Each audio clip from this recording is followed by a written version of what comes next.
beauty from the broken. Now, if you have your Bibles, well, we don't have it on the screen. You can't get Psalm 133 up there, can you? Okay.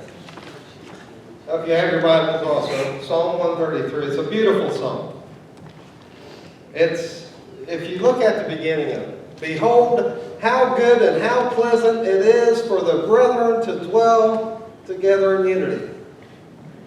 We're fitting the theme for last week. But for me, this evokes a peaceful family reunion, maybe a church potluck, or maybe just a community that's getting along. It's a beautiful idea. How does that make you feel, just in reading that scripture?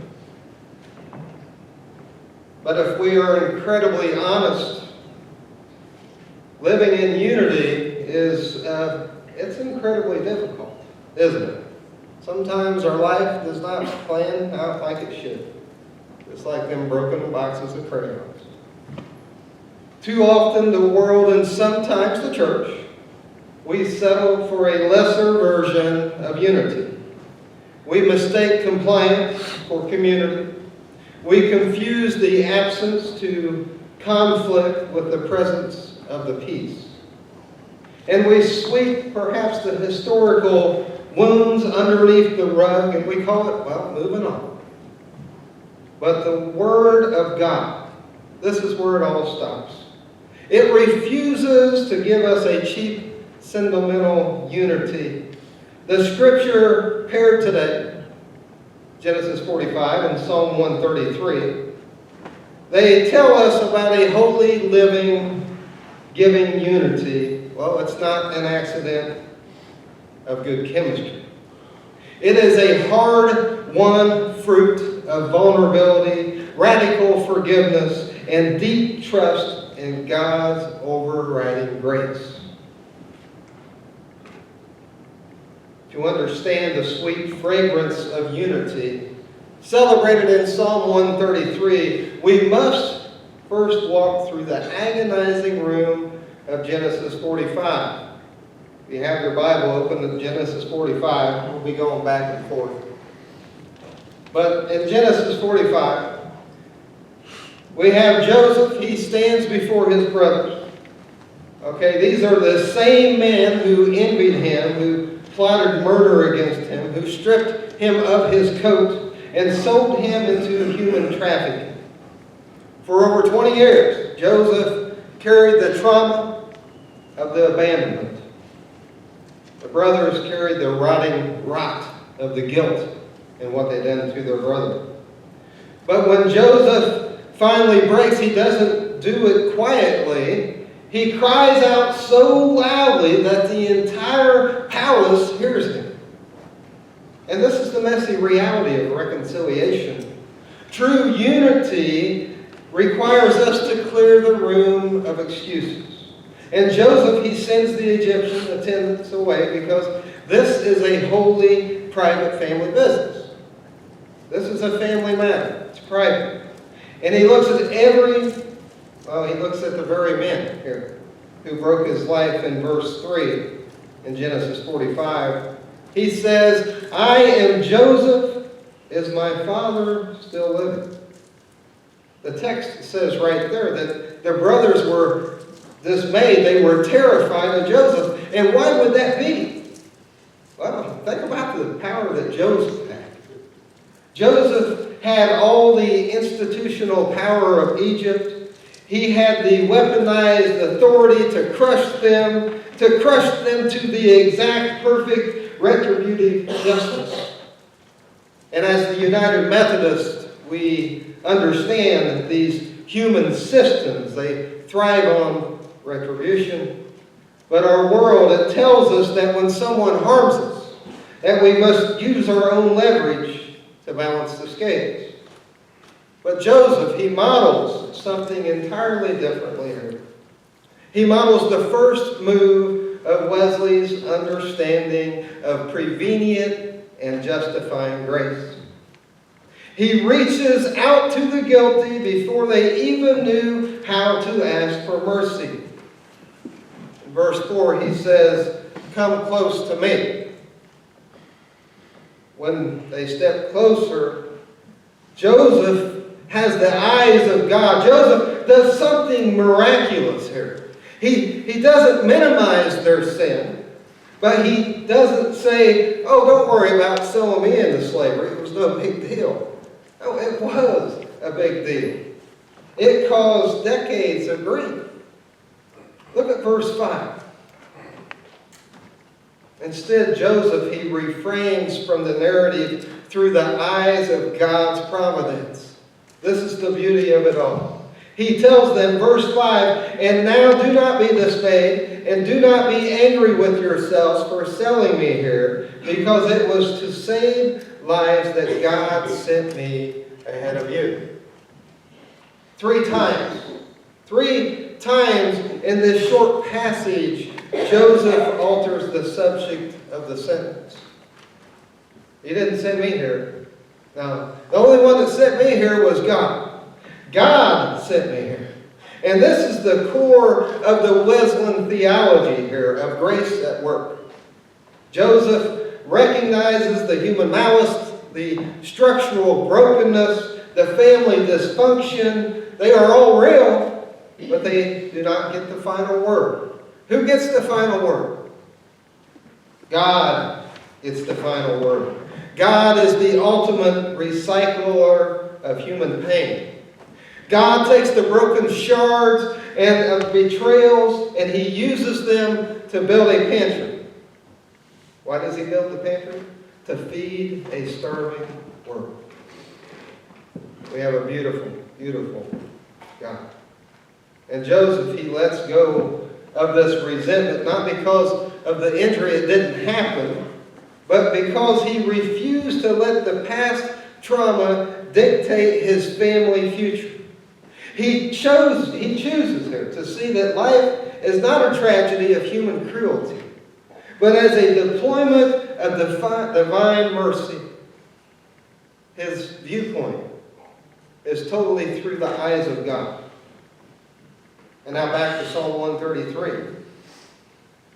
It's only when we understand the weeping of Joseph we can truly appreciate the poetry of Psalm 133. The psalmist compares unity to 2 things here. The precious oil on Aaron's head and the dew of Mount Hermon. First, the oil. In the ancient world, the oil was a sign of hospitality, healing, or consecration. And this isn't the small drop. This is an extravagant, overflowing pour upon the head. It runs down the head, it runs down the beard, it runs onto the coat and the robe, and it is messy. It stains, it disrupts. And true Christianity, true Christian unity is extravagant. It's a disruptive thing also. Well, what do I mean by that? It requires the overflow of grace that covers our rough edges in life.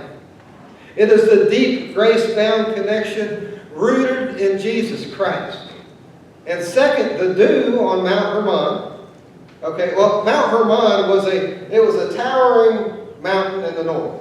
Which way is north? North's that way. Okay, it was a towering mountain in the north. And it was heavily relied on for the life-giving moisture. Mount Zion being to the south, it was a dry, arid hill. Okay, the psalmist's images here is the refreshing, abundant dew from the north, traveling all the way down to sustain the dry places in the south. Unity is connectional. And as United Methodists, we are a connectional church. We believe that we are bound together across geographical, political, cultural divides, and when one part is starving in the body, the resources of another must flow down to preserve that life. We do not survive on an isolated island being United Methodists. Just as the dew appears fresh every day, God's mercy are new every morning. Lamentations 3:22. Now the final line in Psalm 133, it drops the metaphor and it gives us a stark spiritual truth. It says, "For there the Lord commanded the blessing, life forevermore." Notice where the blessing is commanded. God does not command the blessing on the individual who gets everything right, does he? God does not command the blessing on the ones who win the argument, does he? God commands the blessing in the space where kindred dwell together in unity. In unity. And when Joseph wept over Benjamin and kissed his brother, the drought ended in their hearts, long before the famine ended in the land. In that tear-soaked room, life was preserved that day. And brothers and sisters, our world is starving for an alternative to polarization. People are exhausted by endless cycles of public shaming, retribution, and fracturing. Where are they looking? Are they looking at us? Are they looking at this church? They are looking at the church to see if they have any better thing to offer. Do we? We most surely do. His name is Jesus Christ, and we are His people. And let us be a people who dare to work hard in unity. Let us clear the room of pretenses, invite one another to come closer, and shall we refrain from our conflict through the lens of God's overreaching grace. Let's allow the holy oil of the Holy Spirit to make us a fragrant offering to the broken world. So shall we pray?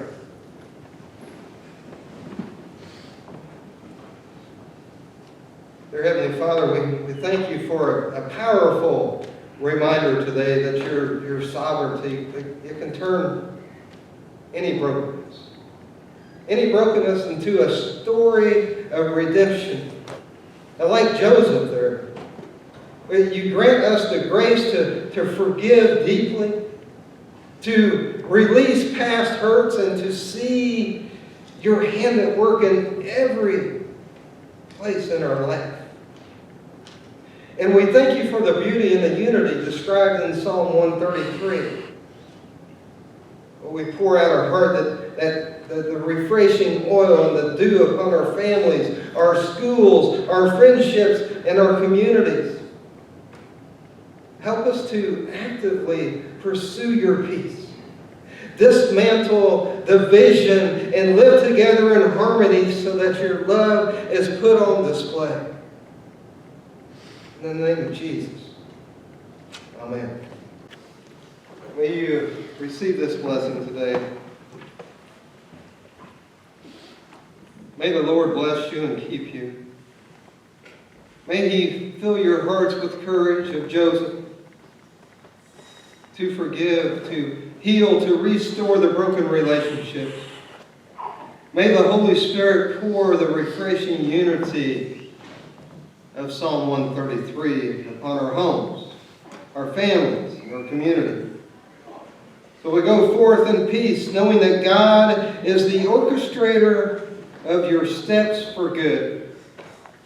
And in the name of the Father, and the Son, and the Holy Spirit. Amen. Have a great week walking in the Spirit of God.